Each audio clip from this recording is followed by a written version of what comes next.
৩১টি কন্টেইনার নিয়ে চট্টগ্রাম থেকে ভোররাত ৪টার দিকে ঢাকার উদ্দেশ্যে ছাড়ে ট্রেনটি।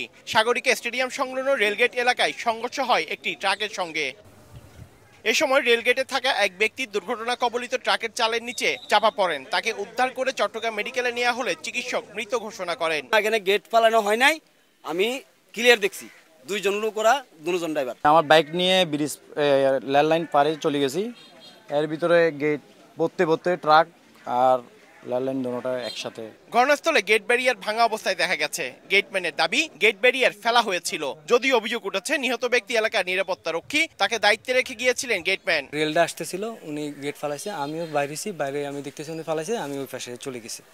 যাওয়ার পরে দেখতেছি যে হঠাৎ করে একটা গাড়ি খুবই স্পিড আসতেছে, চালর গাড়ি আসার পরে এটা কন্ট্রোল আমরা আমি তো ওই পাশে, এই পাশ থেকে তো আমি এটা করতে পারতেছি না, যেহেতু আমার ইঞ্জিন ঢুকে গেছে অলরেডি। এটা এসে আমার গাড়িটাকে করছে। রেলওয়ের কর্মকর্তারা বলছেন ট্রাকের চালক সিগন্যাল না মানার কারণে ঘটেছে এই দুর্ঘটনা। তবে কারো গাফিলতি আছে কিনা তার তদন্ত হচ্ছে। ট্রাক ড্রাইভার যে উনি সিগন্যালটা ফলো করেনি, কিন্তু রেল লাইনের কাছাকাছি যখন আসে এমনিতেই তার তো আসলে স্লো করা উচিত। আর দেখতে পাচ্ছেন যে গেট ব্যারিয়ারটা ভেঙে ফেলেছে। এটা হচ্ছে আপাত দৃষ্টিতে মূল কারণ, প্রত্যক্ষদর্শীরা আছে বলতেছেন।